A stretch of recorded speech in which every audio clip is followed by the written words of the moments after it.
Hay decisiones que parecen inteligentes en el momento. Decisiones que uno toma con calma, con lógica, convencido de que está haciendo lo correcto. Y sin embargo, con el tiempo, esas mismas decisiones se convierten en la trampa perfecta que alguien más estaba esperando. Esta es la historia de Marco.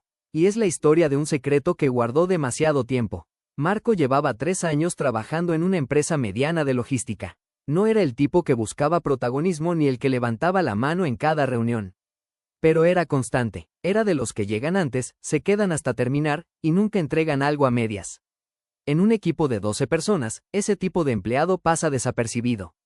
Pero también es el que sostiene todo cuando nadie está mirando. Su compañero más cercano era Daniel. Llegaron a la empresa con 3 meses de diferencia. Compartían oficina, se mandaban mensajes cuando alguno necesitaba salir antes, se cubrían sin hacer drama. En el trabajo, parecían un buen equipo. Marco consideraba a Daniel alguien de confianza. No su mejor amigo, pero sí alguien con quien podía contar dentro de ese ambiente. Lo que Marco no sabía es que esa confianza era completamente unilateral. Todo cambió un viernes por la tarde. Marco se había quedado hasta tarde revisando un cierre de mes, algo que pasaba con frecuencia. Cuando fue a cerrar sesión en el sistema compartido de la empresa, cometió un error simple. Hizo clic en el perfil equivocado. En vez de salir, abrió sin querer el expediente interno de Daniel.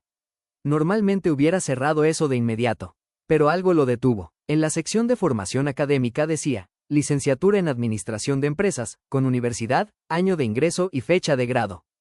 Todo muy completo, todo muy oficial. El problema era uno solo. Marco había estudiado exactamente en esa universidad. Conocía a los profesores, los edificios, los grupos de cada promoción. Y el nombre de Daniel no le sonaba de ningún lado. Ni de un pasillo, ni de una cafetería, ni de ningún evento de egresados al que había ido. Quizás era una coincidencia, quizás simplemente no se habían cruzado. La universidad era grande, pero algo lo inquietó lo suficiente como para buscar. Entró al registro público de egresados que la universidad tenía en línea. Buscó el nombre completo de Daniel. Nada. Buscó variaciones. Nada. Buscó por año de grado. El nombre no aparecía en ninguna lista. Marco cerró el sistema y se quedó sentado en silencio durante unos minutos. Daniel había mentido en su hoja de vida. Había puesto un título que no tenía. Y gracias a esa mentira, llevaba 2 años en la misma empresa, en el mismo cargo que Marco, haciendo las mismas funciones, pero cobrando un salario un 30% más alto. Porque en esa empresa, tener un título universitario marcaba una diferencia salarial directa. Marco tomó una captura de pantalla casi sin pensarlo. Cerró sesión, apagó el computador, y se fue a su casa con esa información guardada en el teléfono y en la cabeza. Esa noche no durmió bien. Pensó en hablar, pensó en ir directo a Recursos Humanos al día siguiente y mostrar lo que había encontrado. Tenía la prueba, era un proceso simple, pero luego empezó a pensar en lo demás. Daniel lo había cubierto varias veces. Le había guardado silencio cuando Marco llegó tarde un día complicado. Le había pasado información que técnicamente no tenía por qué compartir. No era su enemigo, era su compañero. Y si lo denunciaba, Daniel perdía el trabajo. Con todo lo que eso implica. El ingreso, la estabilidad, posiblemente su reputación en el sector. También pensó en cómo lo verían a él. El que delató a su compañero. El que revisó el expediente ajeno. El que fue a Recursos Humanos con una historia de pantallazos. En ambientes laborales, ese tipo de movimiento tiene consecuencias sociales que nadie te explica pero todos sienten. Así que Marco tomó una decisión que le pareció razonable en ese momento: guardar silencio. Quedarse con esa información como una carta en el bolsillo. No usarla, pero tampoco descartarla. Solo tenerla, por si acaso. Fue el error más costoso de su vida laboral. Pasaron 4 meses. Marco siguió su rutina normal. Saludaba a Daniel cada mañana, almorzaban a veces juntos, todo seguía igual en la superficie. El secreto estaba ahí, guardado, sin molestar a nadie. Hasta que la empresa anunció una reestructuración. La dirección había decidido consolidar algunas áreas. En el departamento donde trabajaban Marco y Daniel, iban a eliminar uno de los 2 puestos. Solo quedaba uno, el otro quedaba fuera, con una liquidación estándar y una carta de recomendación genérica. La decisión se tomaría en 3 semanas. Marco no entró en pánico.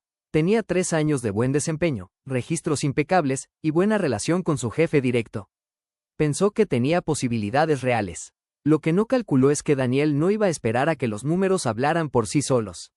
9 días antes de que se anunciara la decisión, el jefe de Marco lo llamó a una reunión privada. Le dijo que había llegado un reporte anónimo al área de Recursos Humanos. El reporte afirmaba que Marco había estado alterando registros de entregas durante los últimos 2 meses, modificando fechas y cantidades para ocultar errores propios y hacer que sus métricas se vieran mejor de lo que eran. Marco sintió que el piso se movía. El reporte no era vago. Tenía capturas de pantalla de los archivos, fechas específicas, nombres de clientes afectados. Alguien había armado eso con tiempo y con cuidado. No era una acusación improvisada. Era un expediente. Marco tuvo 48 horas para presentar su versión antes de que Recursos Humanos tomara una decisión formal. No tardó mucho en entender qué había pasado. Solo una persona tenía acceso a esos archivos del sistema. Solo una persona conocía con ese nivel de detalle cómo funcionaba cada registro. Y solo una persona tenía algo concreto que ganar si Marco salía de esa empresa antes de que se tomara la decisión. Daniel lo había atacado primero. Y lo había hecho bien. Marco pasó esa noche revisando todo lo que tenía. Buscó en el sistema los archivos que mencionaba el reporte. Comparó fechas de modificación. Y encontró algo que el reporte no mencionaba. Los archivos habían sido editados en horarios en los que Marco no estaba conectado al sistema. Había registros de actividad que no correspondían a su usuario. Alguien más los había modificado.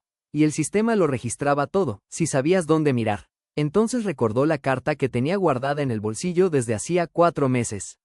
Esa noche escribió su respuesta a Recursos Humanos. No fue una carta emocional ni una acusación directa. Fue un documento ordenado. Adjuntó los registros de actividad del sistema que mostraban que las modificaciones no venían de su usuario. Adjuntó correos que demostraban su desempeño real durante esos 2 meses. Y pidió formalmente que se hiciera una auditoría técnica completa del sistema antes de tomar cualquier decisión. Al final del correo, casi como un párrafo adicional, escribió lo siguiente. Como parte de este proceso, también quisiera solicitar que se verifiquen las credenciales académicas de todos los empleados involucrados en esta revisión, incluyendo las mías. Creo que la transparencia debe ser completa para todos. Nada más, sin nombres, sin acusaciones, solo esa línea al final. La auditoría tomó 5 días. En ese tiempo, Marco siguió yendo a trabajar. Saludaba a Daniel en los pasillos. Respondía correos. Seguía su rutina como si nada estuviera pasando. Por dentro, no sabía cómo iba a terminar esto. Al 6.º día, Daniel no apareció en la oficina.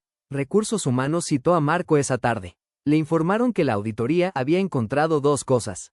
Primero, que los archivos mencionados en el reporte habían sido modificados desde el usuario de Daniel, en horarios en los que Marco ni siquiera estaba conectado.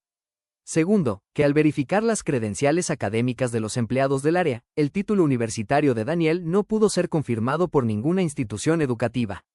Daniel fue despedido por falsificación de documentos y por conducta deshonesta comprobada. El proceso fue inmediato. Marco no solo conservó su puesto. 2 semanas después, le ofrecieron asumir parte de las responsabilidades que Daniel dejó vacantes, con un ajuste salarial que, irónicamente, lo puso cerca del nivel que Daniel había estado cobrando con un título falso. El silencio que casi lo destruyó terminó siendo la pieza que lo salvó.